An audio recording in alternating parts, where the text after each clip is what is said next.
الرحمن الرحیم میرے حضور علیہ الصلوۃ والسلام کے پیارے غلاموں، محشر کا دن ہوگا، نفسا نفسی کا عالم ہوگا۔ ہر کسی کو یہ جلدی ہوگی کہ ہمارا حساب کتاب ہو، جو فیصلہ ہو وہ ہم سنیں۔ لیکن میرے حضور علیہ الصلوۃ والسلام فرماتے ہیں کہ بروز محشر پہلا گروہ، پہلی جماعت وہ ہوگی کہ جن کے اعمال میں یعنی نامہ اعمال میں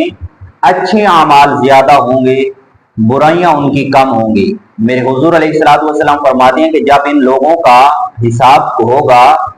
تو یہ بندے، یہ لوگ اچھے اعمال کے سبب اللہ تبارک و تعالیٰ اپنے پیارے ملائکہ کو فرمائے گا کہ ان کے اعمال اچھے زیادہ ہیں، برائیاں کم ہیں، تو ان لوگوں کو جنت میں داخل فرما دو، ان کے لیے جنت کے دروازے کھول دو۔ یہ وہ لوگ ہوں گے، پہلا گروہ، کہ جو اپنے اعمال کے سبب جنت میں داخل ہو جائیں گے۔ پھر میرے حضور علیہ الصلوۃ والسلام فرماتے ہیں کہ دوسرا گروہ، دوسری جماعت وہ آئے گی جب ان کا حساب کتاب کا سلسلہ شروع ہوگا تو اللہ کے پیارے ملائکہ بارگاہ خدا میں عرض کریں گے کہ یا رب العالمین، یہ آدمی جو حاضر ہیں تو نامہ اعمال میں ان کے گناہ بھی برابر ہیں، یعنی جتنی نیکیاں ہیں اتنے ہی گناہ ہیں، یہ میزان ان کا برابر ہے، نہ گناہ زیادہ ہیں نیکیوں سے، نہ نیکیوں سے گناہ زیادہ ہیں، نہ گناہوں سے نیکیاں زیادہ ہیں، یہ میزان کا سلسلہ ان کا برابر ہے۔ میرے حضور علیہ الصلوۃ والسلام فرماتے ہیں کہ اللہ تبارک و تعالیٰ فرمائے گا اچھا یہ برابر بھی اگر کر کے آئے ہیں نام اعمال کو، یعنی گناہ جتنے ہیں اتنی ہی نیکیاں ہیں، اللہ فرمائے گا فمن ثقلت موازینہ فاولئک هم المفلحون، یعنی ان کا آسان حساب لیا جائے فسوف یحاسب حسابا یسیرا۔ اللہ تبارک و تعالیٰ پیارے ملائکہ کو فرمائے گا کہ اگر یہ نام اعمال میں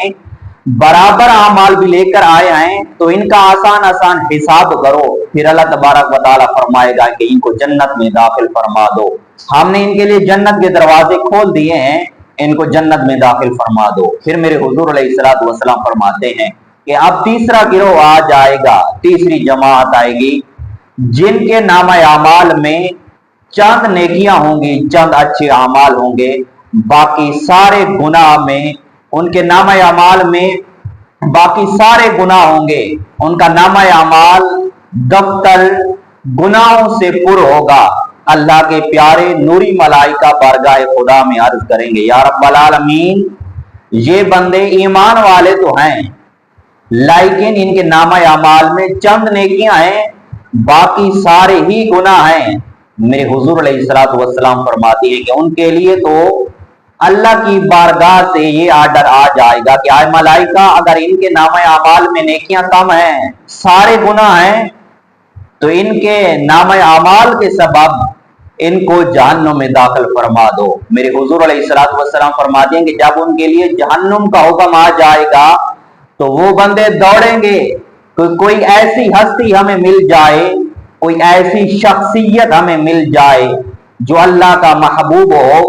جس کی شفاعت سے، سفارش سے اللہ ہمارے گناہوں کو معاف فرما دے اور ہمیں جنت میں داخل فرما دے۔ میرے حضور علیہ الصلوۃ والسلام فرماتے ہیں کہ وہ آدمی، وہ جماعت دوڑتے دوڑتے بارگاہ مصطفیٰ میں حاضر ہوں گے۔ میرے حضور فرماتے ہیں کہ وہ ہماری بارگاہ میں آئیں گے، پھر عرض کریں گے یا رب العالمین کے پیارے محبوب، اے محمد مصطفیٰ، اے پیارے نبی،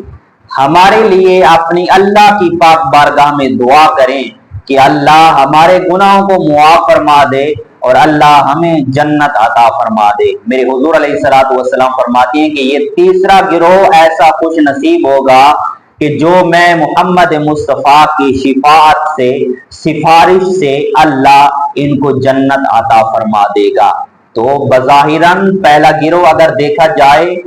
وہ اچھے اعمال لے کے آیا، ان کے نامہ اعمال میں نیکیاں زیادہ تھی، برے اعمال بہت کم تھے، اللہ نے ان کو نیکیوں کے سبب جنت عطا فرما دی۔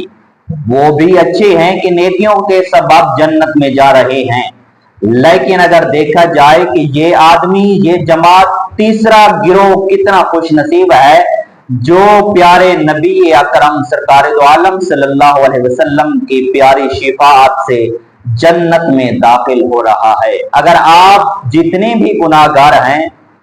اگر آپ نیکی نہیں کر سکتے تو کوشش کریں کہ آپ کا نامہ اعمال برابر رہے، یعنی گناہوں سے بھی محفوظ رہیں۔ اگر بروز معاشر اگر آپ کے جتنے گناہ اتنی نیکیاں ہوں گی، پھر بھی اللہ تبارک و تعالی آپ کو جنت عطا فرما دے گا۔ لیکن اگر آپ گناہگار ہیں، بروز معاشر ہمیں انشاءاللہ اللہ اپنے پیارے محبوب کی شفاعت سے، سفارش سے اللہ جنت عطا ضرور فرمائے گا۔ اللہ ہمیں اپنے پیارے نبی کریم سرکار دو عالم صلی اللہ علیہ وسلم کے پیارے نقش قدم پر چلنے کی توفیق عظیم عطا فرمائے۔